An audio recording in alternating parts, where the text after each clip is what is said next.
Phaedrus.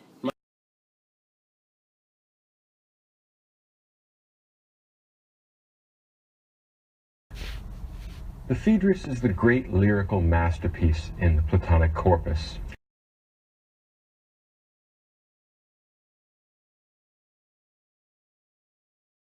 Performs itself in everything it does. There's no such thing as an accident. Every moment of a text is a symptom of that text. There are things that might be more or less interesting to talk about, but every moment matters. When you're thorough, that's what counts, right? That's what you look towards, right? And this, I hope, is the joy of this dictionary.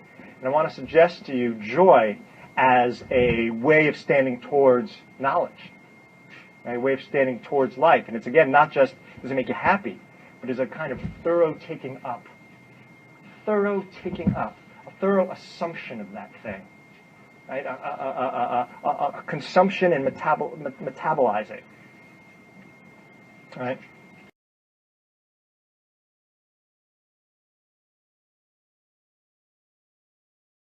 My friend, where are you going? And where are you coming from? Well, Socrates, I'm coming from a long session with Lysias, the son of Cephalus. Now I'm going for a walk outside the wall. I've been sitting since early this morning, and our mutual friend, Acumenus, has convinced me that walking on the open road is more refreshing than in the arcade. He is right about that, my friend.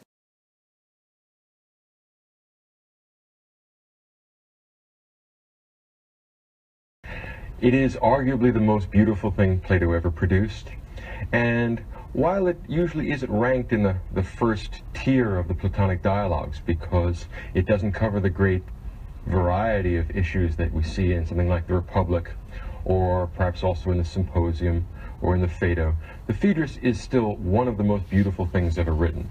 The primary themes are love and rhetoric, and it instantiates the rhetorical ideas and the rhetorical suggestions that are made in the end of the dialogue.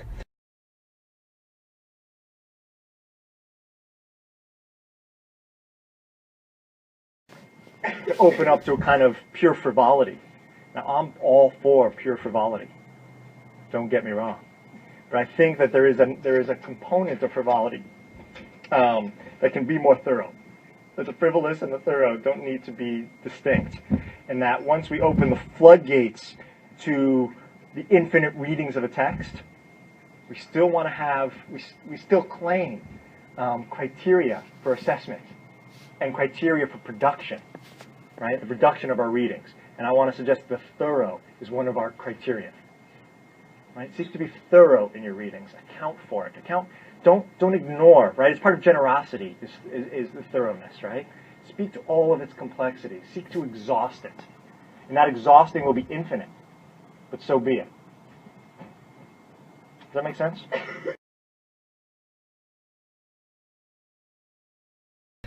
The early speeches, 3 speeches on love, are progressively more philosophical and progressively more beautiful, and they provide us with some things to think about that never really go out of style in the sense that perhaps the theory of forms is no longer explicitly adopted by most working philosophers.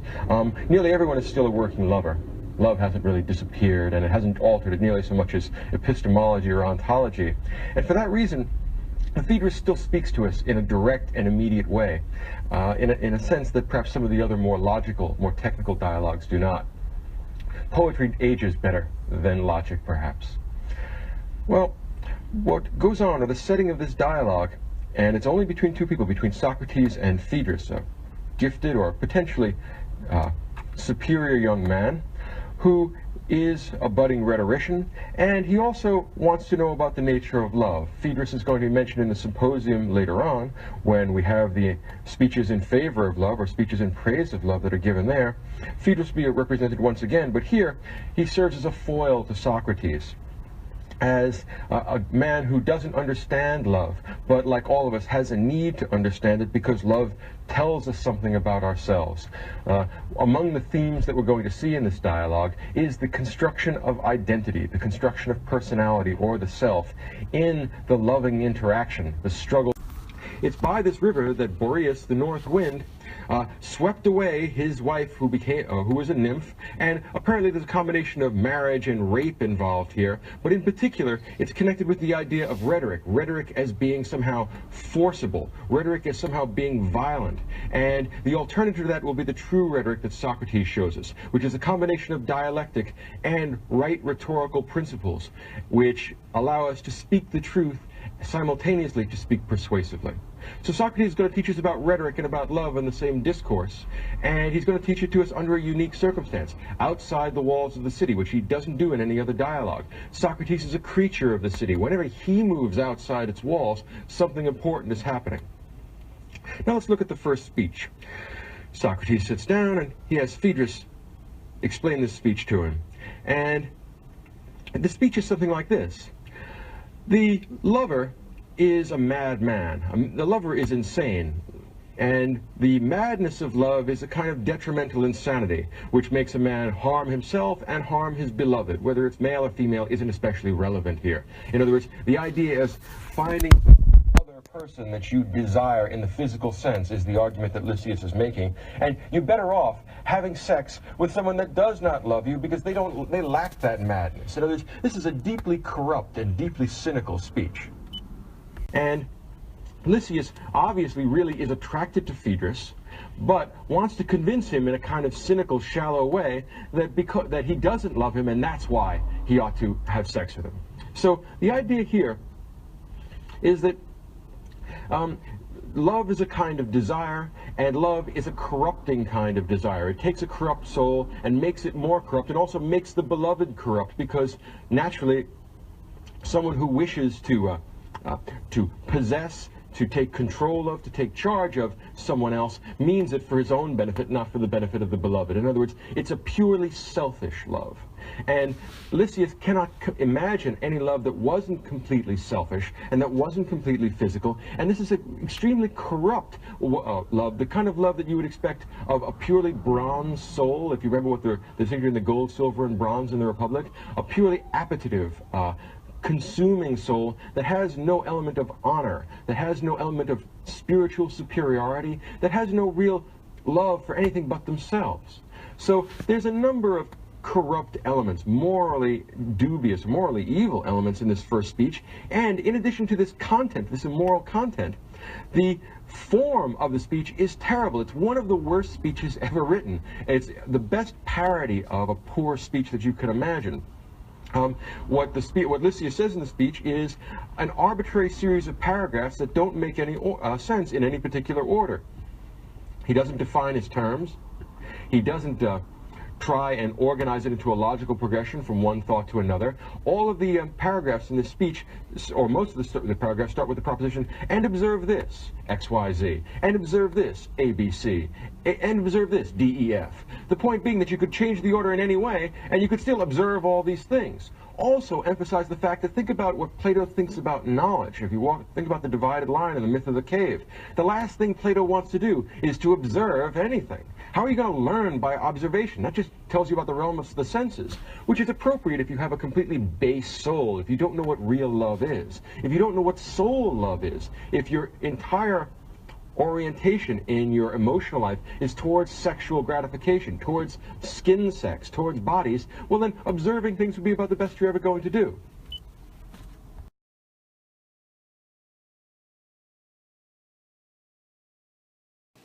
So it seems that Lysias is in town. Yes, he's staying at Epicrates' house, the one near the temple of Olympian Zeus that used to belong to Mauricus. Ah, what were you doing there all morning? Oh, no doubt Lysias treated you to a feast of words. Well, you can find out if you have time to walk along and listen. What are you saying? Don't you know that hearing how you and Lysias spent your time is, as Pindar said, the most important business? Then let's go. Now, tell me. Socrates, this is especially appropriate for you to hear. We were discussing the nature of love. Lysias wrote about a young beauty being seduced not by a lover, but by someone who is not in love, using a subtle argument to show that one should gratify someone who is not in love rather than one who is. That suits him well. But I would rather have him write that they should gratify poor people rather than rich ones, and older rather than young ones. Yes. Qualities that I and most other people have. Yeah. Then his speech would be really clever and useful to the public. But I am so intent on hearing it that I will stay with you even if you walk as far as Megara, or as Herodotus says, go to the wall and back again. My dear friend, what do you mean? Do you think that I, an ordinary person, could recall and do justice to what a brilliant writer such as Lysias composed with plenty of time and great care? That would be impossible. Even though I would rather be able to do that than make a lot of money. Oh, Phaedrus. If I don't know Phaedrus, I don't even know myself. But that's not true. I know that Phaedrus heard the speech not once, but many times, begging Lysias to repeat it several times, which he was eager to do. But even that was not enough for him.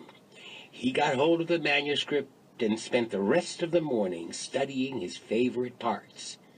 Eventually, he got tired and went for a walk. Unless it was unusually long, I suspect he memorized the whole speech and decided to go outside the city wall to practice reciting it. On the way, he chanced to meet a man who has a compulsive love for speaking, so he was delighted to find someone to share his corybantic frenzy and invited him to come along.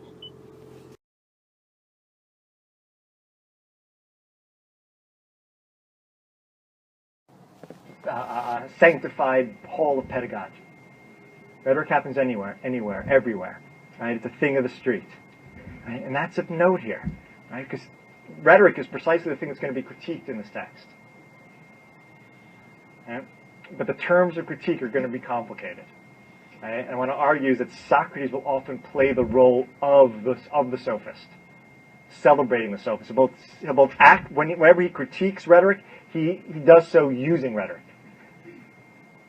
Right? He'll never just be straightforward.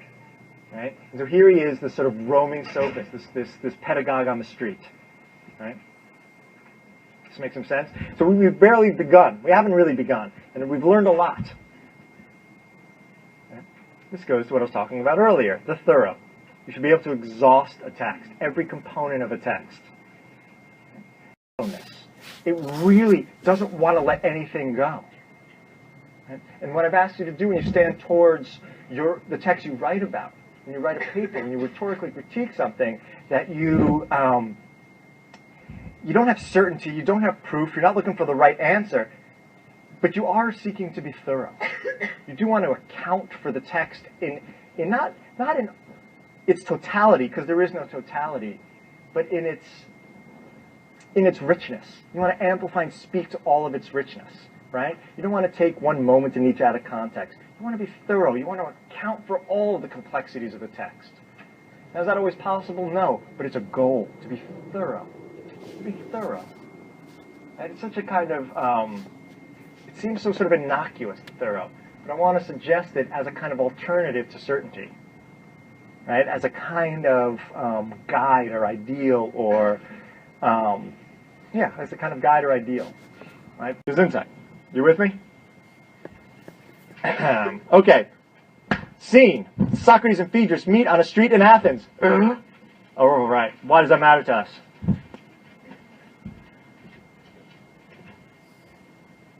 Why does that matter to us? Yes. It's spontaneous. Yeah, it's spontaneous, right? It's not in a classroom. It's not in the great academy. Socrates is this weird kind of teacher. He wanders the streets.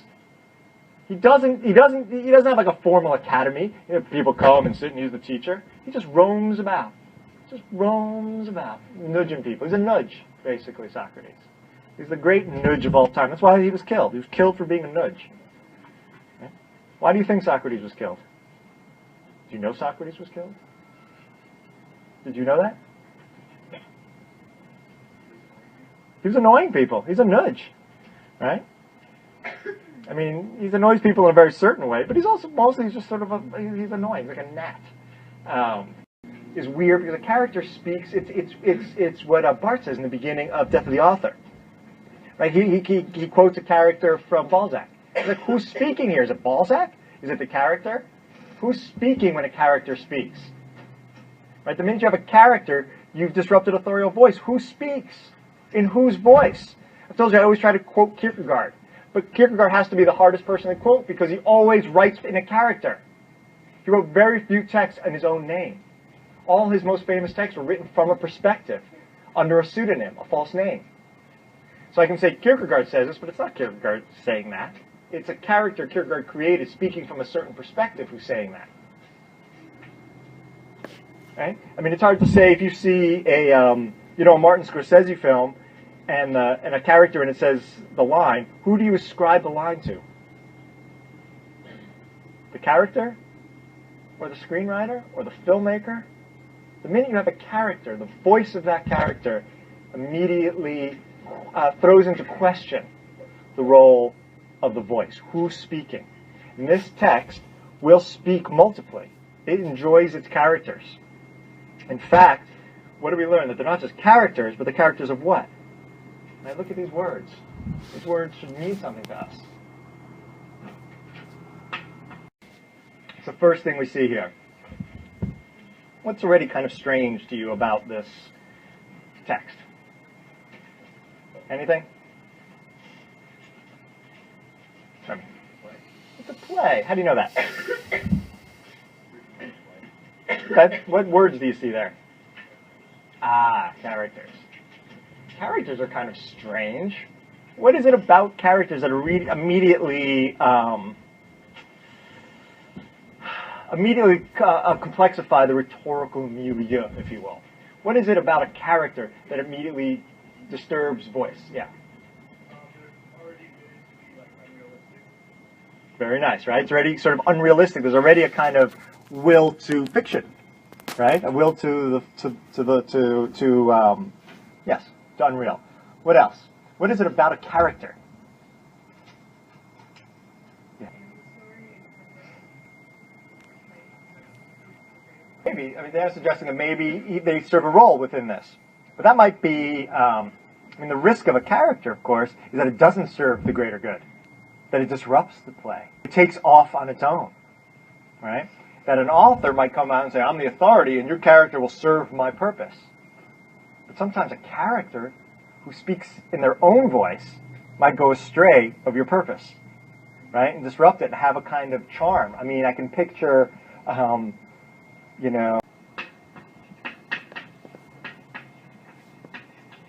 A dialogue. What is a dialogue?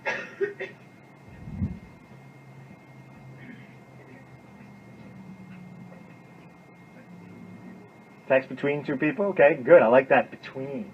So we're going to, this notion of a betweenness, right? That's already strange. Rhetoric, we know, operates in the space between. Right? Neither active nor passive. You come to the world comes to you. You're both constitutive and constituent. The world happens in these moments between.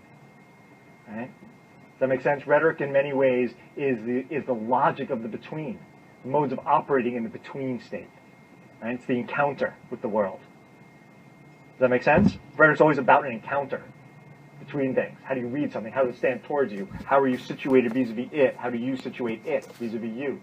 It's always an encounter. So good. Dialogue, you get a character, but there's always a third term, the thing in between them.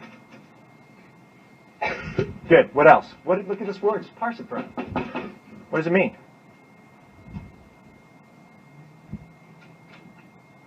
What does die mean? Two. And what is logos? What is logos? It means two things, right? It's both words and logic. Right? See, this is kind of strange. We're getting just like the dissologoi, right, which is different words. Here we're getting two. Right? Socrates is going to be different, or Plato, this text is going to be different than the dissologoi. Different than a lot of the texts we read, because there will be a kind of multiplicity. Right? Irony is a kind of multiplicity, but it's very hard for irony to speak in more than two voices at once. Right? It says something and it erases it. It says its opposite at the same time. We know with McLuhan, when he says the medium is the massage, he says at least three things at once. Message, massage, massage. Right? It's not irony. They don't erase each other. When McLuhan speaks multiply, he's not going to speak dialogically. He's going to speak multilogically. Right? When Socrates speaks, when this text speaks, not Socrates, when Phaedrus, the text, speaks, it's going to speak dialogically. You're going to get two logics in this text. And that two logics is always going to be expressed through two words, two meanings. A word is always going to be dialogical. Everything Socrates says, everything this text says, is always going to operate twice at what it says and then how it says it. Right? It's always going to speak twice. It says it right from the front. In a sense, this front page is like directions on how to read this text. I'm telling you, characters in a dialogue. You've just been told that this thing's going to be dialogic, right? And that it's going to happen in this between state, in what happens between. Which means, right from the get-go, you can't just take Socrates at his word, because he is a character in a dialogue, and his own words are dialogic. Right? He's constantly speaking to himself, I hope you realize, right? He hears voices, he says. I hear voices. I was going to leave, but I heard a voice. The muses are talking to me. The gods are talking to me. He very rarely speaks for himself. He's always infused with other voices. He's like a vessel for other voices. Right? So how can you ever take him at his word? One of the things that's always sort of frustrated me in approaching philosophy, right? Because there are certain positions within philosophy called Platonism and Socrates. There are certain assumptions about what they have to say. But I always have a problem. It never makes sense to me because Socrates is so complicated. He's a character in a dialogue whose words are dialogic, right? He's always sort of superseded by the performance of this text. And this text is exceedingly complex in its performance. Part of the joy of reading this book is I think it's really possible to read it and completely miss it. And that the people, I actually can't imagine anybody who's not a rhetorician reading this text. I don't know what they would make of it. Right? Someone who doesn't know the performative, who doesn't understand how to read for the performative, I don't know how they would ever understand this text to me. Because everything in here only can be read, right? And everything in here, there's always a constitutive claim. There's always something Socrates says. There's always something he does that completely contradicts exactly what he said. Right? Relentlessly. Relentlessly. Relentlessly. Most explicitly, you can think about this. That at the end of the dialogue, Socrates says, never trust anything that's written down. He says, never trust anything that's written down. Socrates says, never trust anything that's written down. Yet how do you read those words? You're reading the freaking text, right? So you're supposed to take a man at his word who says, never trust anything. Anything that's written down is necessarily frivolous. It's necessarily silly. It's necessarily unimportant. Yet you're reading it, right? And that exact moment brings together the what and the how in this hyper-condensed moment in which you realize you can never trust anything that's been said all along. Right? It forces a rereading of the text. Right? So let's pretend we're rereading the text and open and start from the beginning.